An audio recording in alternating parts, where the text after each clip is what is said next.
Hello, welcome to Quantum coaching Lucknow. My name is Mohammad Kanwar और मैं quantum coaching पर आपका एडुकेटर हूँ। देखिए, नीट 2020 के लिए जो हम लोगों ने इम्पॉर्टेंट सीरीज स्टार्ट की थी मैकेनिक्स की, वो करवाते करवाते देखिए लेक्चर नंबर 7 तक हम लोग पहुँच चुके हैं। लेक्चर नंबर 6 तक आप लोगों को हम लोगों ने करा दिया था। और याद करिए, हम लोगों ने motion in 1D, projectile, vector सबके क्वेश्चंस लगवा दिए थे। आज लेक्चर नंबर 7 में हम लोग आपको रोटेशनल और सर्कुलर मोशन के क्वेश्चन लगवाएंगे और साथ साथ कुछ प्रोजेक्टाइल मोशन के क्वेश्चन भी लगवाएंगे। तो चलिए इसको स्टार्ट करते हैं। इससे पहले एक इंपॉर्टेंट बात आपको बता दें, आपसे हमने कहा था जब भी आपके सामने क्वेश्चन आए पहले उसे पास कर लें और उसको खुद से लगाएं 1, 2 या 3 मिनट्स में, जिस तरह का क्वेश्चन हो, और फिर आगे आप उसका सोल्यूशन देखें या उसका वीडियो आप देखें। और एक बात और इम्पॉर्टेंट आपको बता दें, आप क्वांटम कोचिंग इंस्टीट्यूट को आप फेसबुक पर भी फॉलो कर सकते हैं, फेसबुक पेज पर भी, और इसके अलावा इंस्टाग्राम पेज पर भी फॉलो कर सकते हैं। वहाँ पर बहुत सारे इंपॉर्टेंट इन्फॉर्मेशन दी जाएगी। और फेसबुक पेज और इंस्टाग्राम पेज पर आप कैसे पहुँचेंगे, आप क्वांटम कोचिंग लखनऊ के चैनल पर जाइए और वहाँ पर अबाउट के कॉलम में देखिएगा नीचे फेसबुक और इंस्टाग्राम लिखा होगा, उस पर आप क्लिक करिए, डायरेक्ट पहुँच जाएंगे, आप उसे फॉलो कर दीजिए। अच्छा, एक बात और आपको बता दें कि क्वांटम कोचिंग इंस्टीट्यूट का ऐप भी आप डाउनलोड कर लिए, क्योंकि इसमें हम लोग पीडीएफ के फॉर्म में बहुत सारे जो चैप्टर पढ़ाएं उसके नोट्स हम लोग डालते हैं, बाकी टेस्ट भी वहीं पर होता है। तो चलिए लेक्चर नंबर 7 हम लोग स्टार्ट करते हैं। आप लोग पढ़ना शुरू करिए और ये चलिए लेक्चर नंबर 7 का हम लोग फर्स्ट क्वेश्चन देखते हैं कि क्या है यहाँ पर।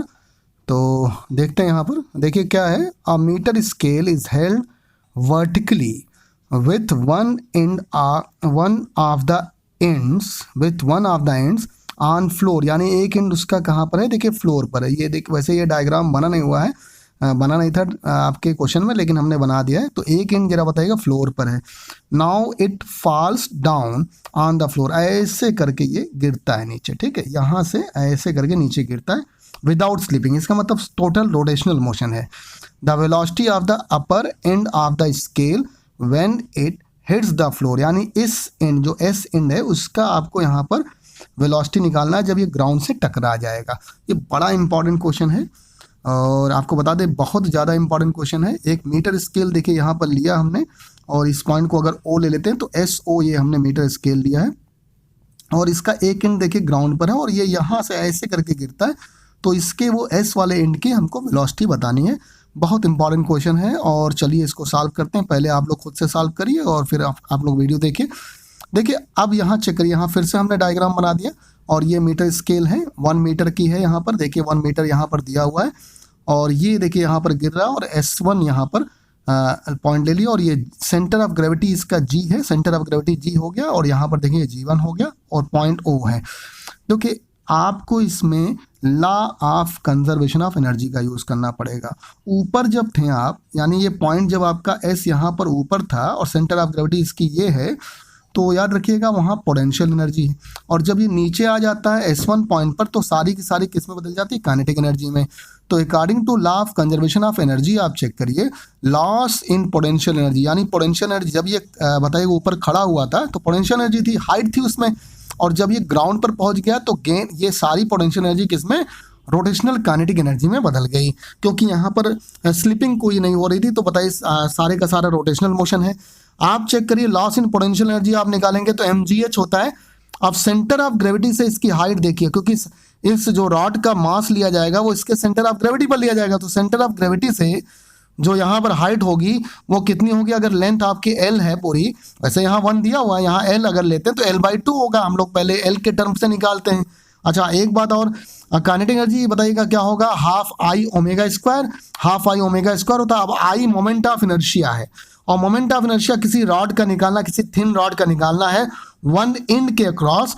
तो देखिए आप देखिए, बताइए थिन रॉड के लिए मोमेंट ऑफ इनर्शिया सेंटर के अक्रॉस, जो सेंटर ऑफ ग्रेविटी के अक्रॉस होता है, ml²/12 होता है। और अगर एक एंड के अक्रॉस निकालना है, मतलब एस वाले एंड के अक्रॉस निकालना है, एक एंड के अक्रॉस, तो सेंटर ऑफ ग्रेविटी से आप चेक करिएगा, सेंटर ऑफ ग्रेविटी से एस तक की जो यहाँ पर लेंथ हो जाएगी वो L/2 होगी।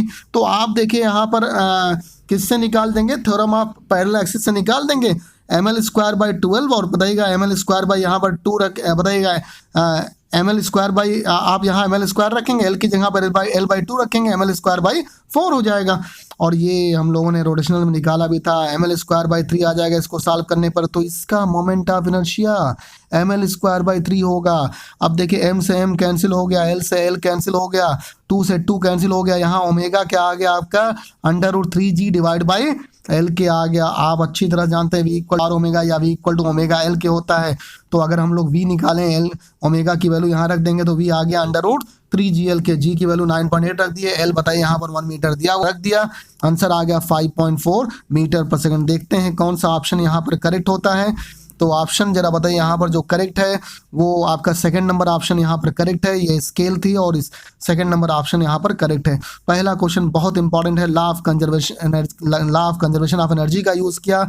सेकंड नंबर क्वेश्चन देखते हैं, यहाँ पर कहेंगे a body is released from height h on an incline plane as shown, ये दिखाया गया आपको, और what will be the minimum value of h so that it may complete revolution, यानी पूरा चक्कर घूमे इन वर्टिकल सर्किल। यहाँ से देखिए पॉइंट पी एक बताएगा body is release from height h, देखिए हाइट h से ये बताइए पार्टिकल p को आप रिलीज कर रहे हैं और ये पूरी तरह से बताइए रोटेट हो जाए, एक सर्किल कंप्लीट हो जाए। इसके लिए आपको हाइट बतानी, किस हाइट से अगर आप बताइए यहाँ से आप इसको रिलीज करें जिससे यहाँ पर एक सर्कुलर मोशन हो जाए वर्टिकल सर्किल में। ऑप्शन 4 दिए, पहले आप लोग लगाइए, बहुत इंपॉर्टेंट क्वेश्चन है और हम आगे आपको सॉल्व कराते हैं।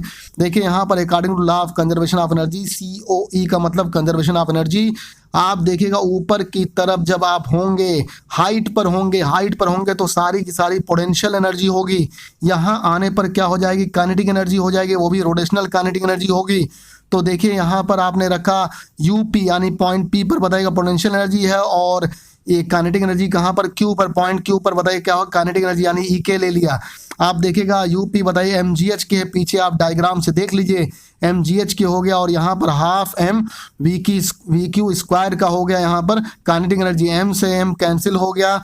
और देखिए आपको पता है एक बात, यहाँ पर VQ देखिए, VQ अगर आपको बताइए एक सर्किल यहाँ पर कंप्लीट करनी है, एक सर्किल अगर आपको यहाँ पर कंप्लीट करनी है तो सीधी सी बात आपको बता दें, अगर सर्कुलर मोशन एक सर्कुलर मोशन कंप्लीट करना है तो बॉटम पर जो वहाँ पर वेलोसिटी होती है √5gl होती है, यानी VQ पर जो वेलोसिटी होगी √5gl होगी। यहाँ पर L की जगह पर R ले रहे हैं तो √5gr के होगा, तो यहाँ पर रख देते हैं √5gr का होल स्क्वायर। देखिए यहाँ से आपका सब कैंसिल होकर h = 5/2 r के आ गया, यानी h = 2.5 r के आ गया। कौन सा ऑप्शन करेक्ट आ रहा है ये हम लोग चेक कर लेते हैं। ऑप्शन देखिए यहाँ पर सेकंड सही हो रहा है 2.5 r के। ये भी कंजर्वेशन ऑफ एनर्जी पर बेस्ड बहुत अच्छा क्वेश्चन था, दोनों के दोनों क्वेश्चन रोटेशनल डायनेमिक्स के कंजर्वेशन ऑफ एनर्जी पर बेस्ड थे। चलिए नेक्स्ट क्वेश्चन की तरफ बढ़ते हैं और अगले क्वेश्चन की तरफ हम लोग देखते हैं क्या है अगला क्वेश्चन। अगला क्वेश्चन है a body tied to a string of length L is revolve in a vertical circle with minimum velocity से रिवॉल्व किया जा रही है। When the body reaches the upper most point the string breaks, जब बताइए ऊपर पहुंच जाती है, टॉप पॉइंट पर पहुंच जाती है तो स्ट्रिंग ब्रेक कर जाती है और body moves under the influence of gravitational field of earth, यानी बॉडी मूव करेगी under gravity along parabolic path. देखो बताइए आपका parabolic path, the horizontal range AC of the body will be, आपको यहाँ 4 ऑप्शन दिए, बड़ा अच्छा क्वेश्चन है, इसको भी लगाना है। तो चलिए यहाँ पर इसको भी सॉल्व करते हैं। देखिए ये जब टॉप पर यहाँ पर आप देखिएगा स्ट्रिंग ब्रेक कर जाएगी तो ये पैराबोलिक पाथ बना लेगा, क्योंकि इसको पहले से कुछ वेलोसिटी मिली है, इसका मतलब ये पैराबोलिक पाथ बनेगा। एक तरह से वैसा मोशन होगा जैसे आप हॉरिजॉन्टली किसी बॉल को या किसी पार्टिकल को आप बताइएगा किसी टॉप ऑफ द फ्लोर से या बताइए किसी हाइट से आप थ्रो कर देते हैं, बिल्कुल उसी तरह के केस है। यानी this particle behave like a projectile thrown from a height h, यानी हाइट h से थ्रो किया। जैसे यहाँ पर अगर हाइट की बात करें तो A से B तक इसका रेडियस होगा और या इसका यहाँ पर लेंथ ले लेंगे तो आप बताइए यहाँ पर डायमीटर पूरा निकल जाएगा, डायमीटर के इक्वल हो जाएगा।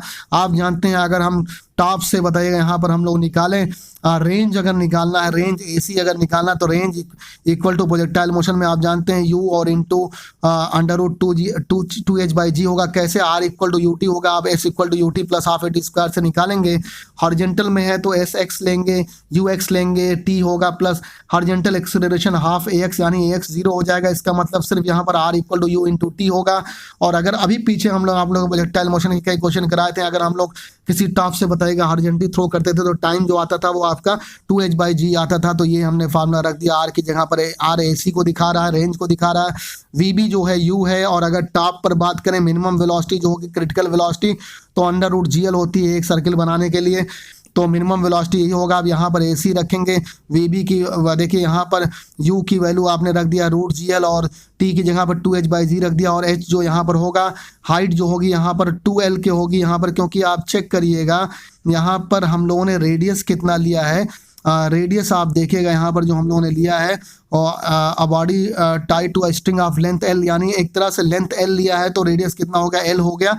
तो उसी बेसिस पर यहाँ पर निकाल दिया। यहाँ पर हाइट को हमने 2L ले लिया क्योंकि डायमीटर के इक्वल हो जाएगा। सॉल्व करेंगे, AC इक्वल टू 2L के आ गया। कौन सा ऑप्शन करेक्ट आता है चलिए चेक करते हैं, देखते हैं। सेकंड नंबर, अभी तक सभी में देखिए जितने क्वेश्चन कराया सब में एक तरह से इत्तेफाक कहिए एक तरह का, वहाँ सब में सेकंड ऑप्शन ही आ रहा है। और चलिए अब नेक्स्ट क्वेश्चन की तरफ, यानी इस लेक्चर के आप लास्ट क्वेश्चन पर बढ़ते हैं। आज के सारे क्वेश्चंस बहुत अच्छे हैं, बहुत अलग तरह के क्वेश्चन हैं। देखिए क्वेश्चन क्या है, particle is projected from point O with velocity U। देखिए U वेलोसिटी से यहाँ पर प्रोजेक्ट किया गया, ये देखिए यहाँ पर U वेलोसिटी से प्रोजेक्ट किया गया है in a direction making angle alpha. कितने का एंगल बना रहा है, अल्फा का, विथ द हॉरिजॉन्टल से अल्फा का angle at any instant its position is at point P, यानी पॉइंट P पर यहाँ पर पहुँच जाता है at right angle to the initial direction, यानी इनिशियल डायरेक्शन से 90 डिग्री पर ही आपको डायग्राम में दिख रहा है। और its velocity at point P, यानी आपको वेलोसिटी निकालनी है पॉइंट P पर। चलिए आप लोग इसको सॉल्व करिए, लगाइए, हम लोग आपको यहाँ पर लगवाते हैं। देखिए यहाँ पर चेक करिए, तो अगर आप चेक करिएगा ये अल्फा है, ये पैरेलल लाइन है, ट्रांसवर्सल कट करेगी, ये अल्फा होगा तो ये भी अल्फा करस्पॉन्डिंग एंगल के इक्वल हो जाएगा और इक्वल हो जाएगा। और देखिए ये 90 है तो ये पूरा 90 हुआ, 90 माइनस अल्फा का ये एंगल हो गया। अच्छा, इसका हॉरिजॉन्टल कंपोनेंट ऑफ वेलोसिटी जो होगा U cos अल्फा होगा, और ये वाला U sin अल्फा से हमको मतलब नहीं, क्योंकि यहाँ पर U cos अल्फा से कंपेयर करेंगे हम लोग अभी। और देखिए यहाँ पर वेलोसिटी क्या है, V है, तो ये आ गया V cos 90 माइनस अल्फा के आ गया, क्या आ गया, V cos 90 माइनस अल्फा के आ गया, इसका जो हॉरिजॉन्टल कंपोनेंट जिससे थीटा लगा होगा। और आपको पता है कि जो प्रोजेक्टाइल मोशन में होता है हॉरिजॉन्टल कंपोनेंट ऑफ वेलोसिटी हर जगह पर सेम होता है। किसी भी पॉइंट पर ले लें, यहाँ ले लें, यहाँ पर ले लें, कहीं पर भी ले लें, हर जगह पर हॉरिजॉन्टल वेलोसिटी क्या होगी, सेम होगी। इसका मतलब V cos 90 minus alpha U cos alpha के इक्वल होगा। इससे बड़ी इंपॉर्टेंट बात हो गई, तो इससे तो बड़ी आसानी से निकल जाएगा। और cos 90 माइनस अल्फा क्या होता है, साइन अल्फा क्या होता है। यहाँ से देखिए V निकालना है तो cos alpha divide by sine alpha क्या हो गया, cot अल्फा क्या आ गया, V इक्वल टू आ गया आपका U cot अल्फा के। और यहाँ पर देखिए कौन सा ऑप्शन करेक्ट हो रहा है, यहाँ पर भी आपका देखिए कौन सा ऑप्शन यहाँ पर करेक्ट हो रहा है, सेकंड ऑप्शन। आज जितने भी क्वेश्चन कराया बताइए बाई चांस यहाँ पर सबके सेकंड ऑप्शन ही करेक्ट हो रहे हैं। तो इस तरह से आज हम लोगों ने 4 क्वेश्चन कराए, सारे के सारे इंपॉर्टेंट क्वेश्चन थे, बहुत ज़्यादा इंपॉर्टेंट क्वेश्चन थे। आप लोग इसको जमकर लगाइएगा, खूब मेहनत करिए, और जो भी पूछना हो आप उसको पूछिए। आपके एग्ज़ाम बहुत करीब है, नीट का एग्ज़ाम 26 जुलाई को है।